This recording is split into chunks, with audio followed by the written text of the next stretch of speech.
We have a train coming. I'm in Friona, Texas, southwest of Amarillo, by some 70 miles. Here comes the train. You hear them horns blowing. I'm at the slaughterhouse actually, but they got a train right next to the slaughterhouse.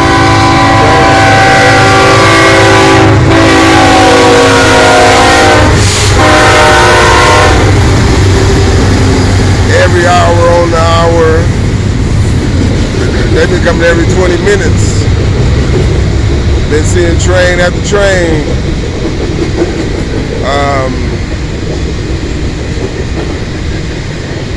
I don't know how to work the video come out all right for me, but it tends to not want to come out for me.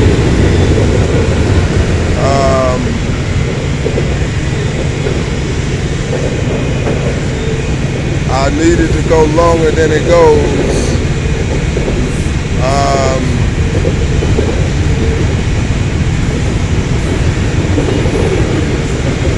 Right now it says it's going to go 32 minutes, and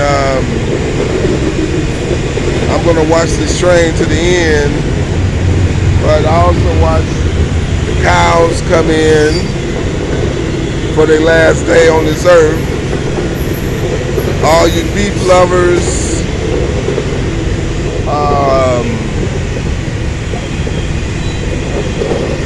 beef sausages, steak, hamburger, beef tips,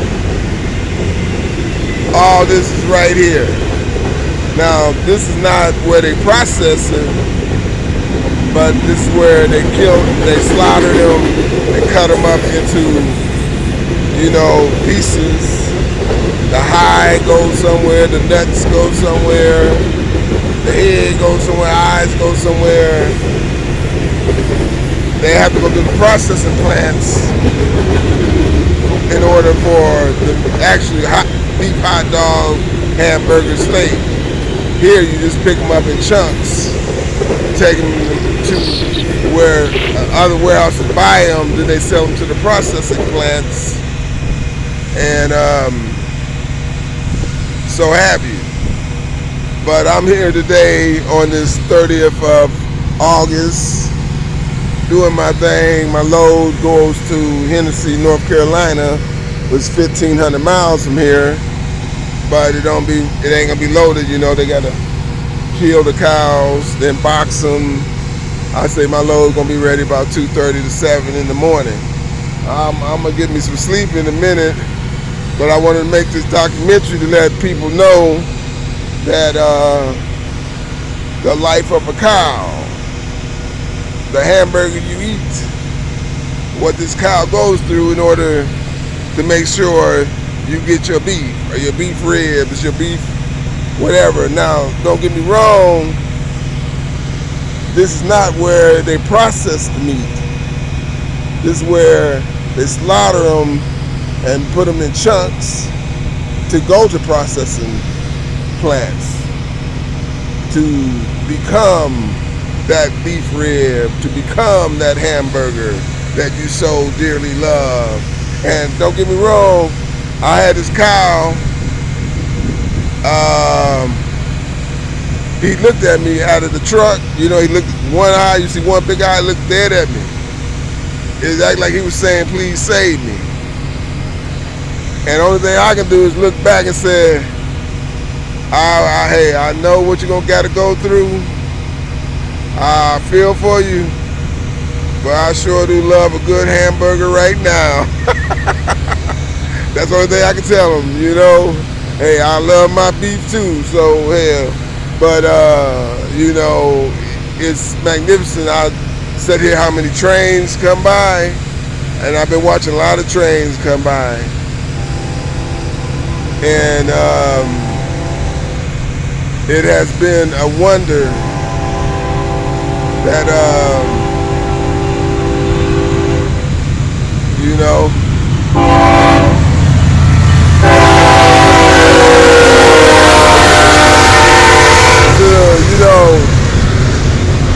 these train drivers don't want to wave back. You know, I be trying to wave to the train driver, and ain't none of them wave back yet. But that's okay though, you know. I've been taught in my lifetime to always be in a nice and humble, prosper until I can't no more. And don't get me wrong, people take my weakness for kindness, but hey, I'm far from being kind if you push the right button. And I don't want that button pushed, because when it's pushed, you know, somebody's not going to be breathing. You know what I'm saying? So I don't want that button pushed. I try to stay away from having to get to that button. And some people you better be around, mess around with, can get you to that button. So that's why you shouldn't hang with them. You learn not to hang with them. You know, I'm also a sociologist, so I should already know that. But when you go through things in life, situations in life can sometimes turn that around, can change your whole demeanor about life. And I had to get back on track, you know what I'm saying? Because I have let people take me off track, and I had other people help me get back on track. And I'm on track now. If I know what I knew when I was younger, believe me, I'll be owning this world. But now since it's late in my life, I still look at opportunity that can still be made. When I was trying to give up, that there was no more opportunity left. But I see a brighter side. I had a wonderful wife that passed, and I love her, and I still love her to this blue sky today. And I cherish her every day. She taught me a lot about life that I did not understand, I did not know. She brought me out of a living hell. And I think because of her, I'm not locked up, and I'm not dead. I give it all to her, all the credit that I can while she was with me, the 38 years that I didn't understand life. I didn't understand what life was really, even though I learned it in college, UW-Madison, to be a sociologist. I knew all the techniques and all the Pythagorean theories, all the physics type theories. I played with them. I played with all the theories. I said theory and smoke a blunt. Not blunt, but we had joints back then. I knew all the theory, just freaked out about it. You know what I'm saying? Let me get high on that shit, man. You talking about you can go 100 miles in goddamn 6.5 seconds? How long would it take you to get to the house? Shit, let me take a hit off this. Just get high on it instead of using it to a situation that can financially and psychologically promote me and my family. And I feel very, very forgiving to my wife, my kids. There's not a day that don't go by that I pray for forgiveness, that type of thinking that I had, that was by meeting the wrong people at a very young age, that persuaded me, even though I was way intelligent than they was. I was like, after my freshman year, they all left. They left me to UW to fight all these white people. Oh, excuse me, I don't mean to say color, I'm not racist, but to fight intelligent white people, which there are a lot of them, all by myself. And I was surprised to meet my wife was on the same level. When I went to this class, when I walked down the street, she's walking to her 500 class. And I'm like freaking out, you know, and I'm like, but besides that, that's the past. You gotta leave the past behind, because only time you will want to remember the past if it's a good past. And the only thing I don't want to remember about my wife is the good past, not the bad. The bad past, you say the past reflects your future. It does, bad or good. So why do you want the bad to reflect your future? You don't. You throw away the bad and accept the good, only the good for the future, like I'm doing now. All the bad things, a lot of things happened to me in my past. Lot. Even starting at 5 years old, a lot have happened. Now I have learned, and a friend of mine, a dear friend of mine that I met, I give her 100% credit on switching that badness. All the bad past was always coming to the future. She has taught me, she has showed me how to let the bad past go, because the bad past is what was reflecting my future and the now. When she told me what to do to get rid of those bad past, would give you bad thoughts, and bad thoughts give you your future and what's now, what you're gonna do, which fuck up, you know, excuse my language. So I give her a lot of credit on turning me to where I am today. I don't believe in any of the stuff I used to believe in. None of it. I'm one man, one woman type of guy. And I better speak about my girlfriend now. Because if I didn't speak about my girlfriend, wait just a minute. I'm going to show you some more of the plant that I'm still at. My truck is right there. That's the way in and out. You got to cross the railroad tracks to get in here. You got to go to the gate to the security guard, because you know what they want to know.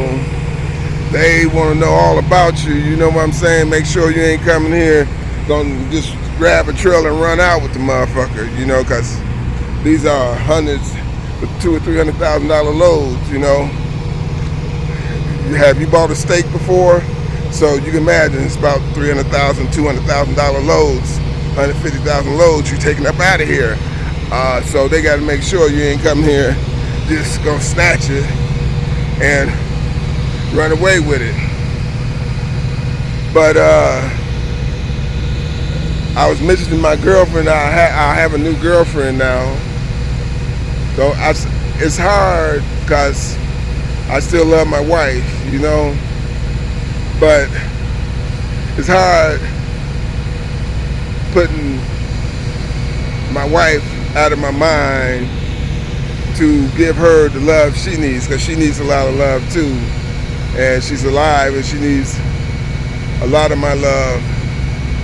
So I try to stand up like a man and don't think about my wife, you know. It's a new time I'm living, and I know some bad things that happened back in the past when I think about my wife and try to mix another relationship, or whatever type of relationship it may be, together. It doesn't work. You get super angry. So what I do now is I love my wife. My wife knew I loved her. She knew that I gave her my life for 38 years. Went over mountains to make to please her in any way I could. But I made some mistakes along with that. But I ask her for forgiveness every day, and I ask God for His forgiveness, which He does. The Bible says that forgiveness is one of the things that you'll find peace. If you don't forgive, you'll never find peace. And I have learned to forgive, and I'm happy, and I'm making money, of course, and I'm not spending money. So if I'm making money, not spending money, you can say the rest.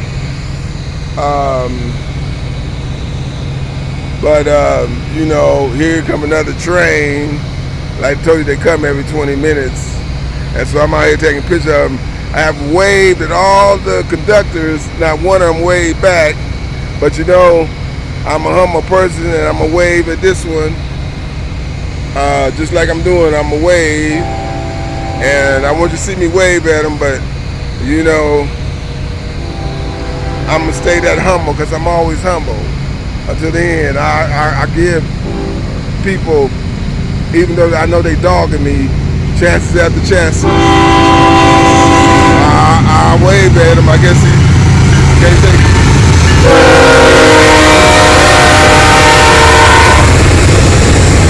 That train driving by itself. He must got it on auto. And he got that train.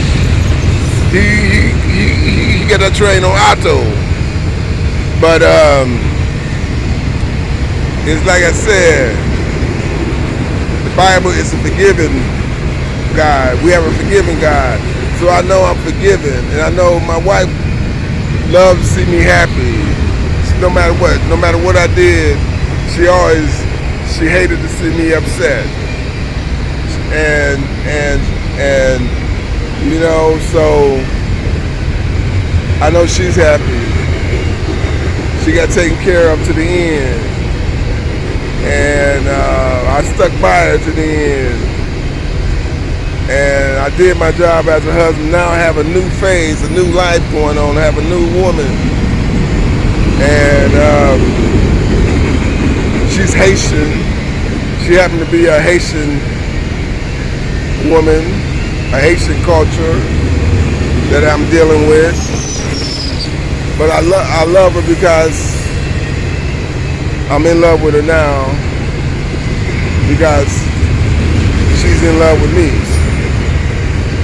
And I have 38 years of experience, so I know when love is love. And I had to travel to find this woman. In my hometown, they got a lot of women, but I guess we didn't attract. Something about me they didn't like.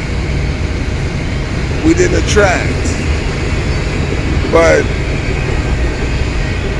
this woman that I got now, this Haitian, her name, I'm not gonna say her name, but she treats me beautiful. You talk about breakfast in bed, toenails and fingers and massages, and she be running me out the bed. I fall out of bed, run out, no, stop it, you know what I'm saying?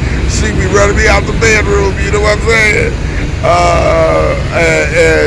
To run me out the bedroom, hey, it's gotta be a mighty, mighty, mighty good woman to do that, you know that, you know me. Hey, it gotta be a mighty good woman to tell, when I say that's enough, I'm gone. But like I said, you see trucks coming in, picking up their cows and stuff like that. But I guess those cows he bought. See, that's the cattle truck that bring in the live cows. Well, you see, he's leaving empty, right? He's leaving empty. So where those cows at? They spending their last moments alive in the cow pen. But it's been a beautiful life for me. It's been ups and downs. So 2019 through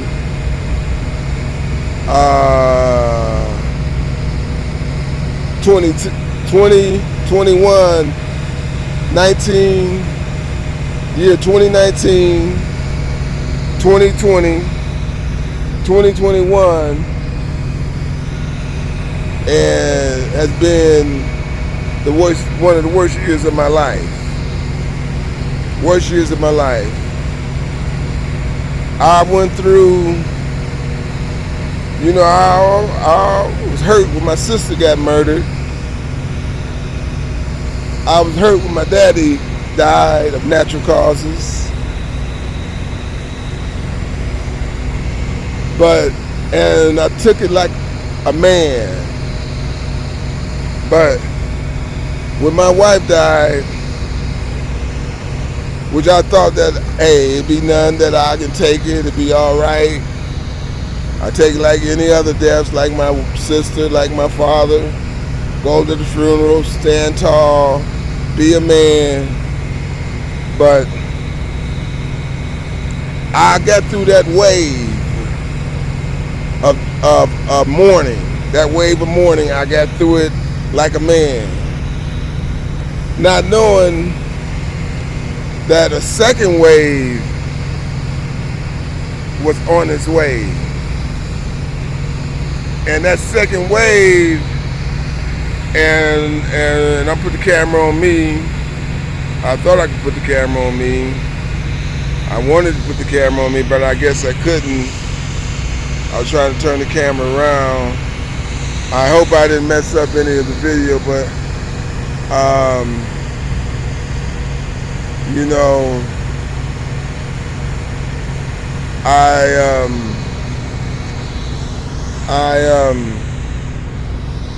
standing right here now saying, how you doing? But the second wave of mourning came a month later. The second wave, which I thought that first month I got rid of, I took it like a champ, it's all right. But when that second wave came a month later, I had an out-of-body experience. An out-of-body experience. It wasn't me. My whole brain was not there when that second wave hit. But we're gonna continue to look at the warehouse, the slaughterhouse. But shit. Hey, I know I got some. Now this is my girl calling me now. I know she's upset. She's mad at me. And I'm gonna have to talk to her right quick. I forgot to call her. But I'm gonna let her wait for a minute. She gonna cuss me out. She's a good woman, but she's also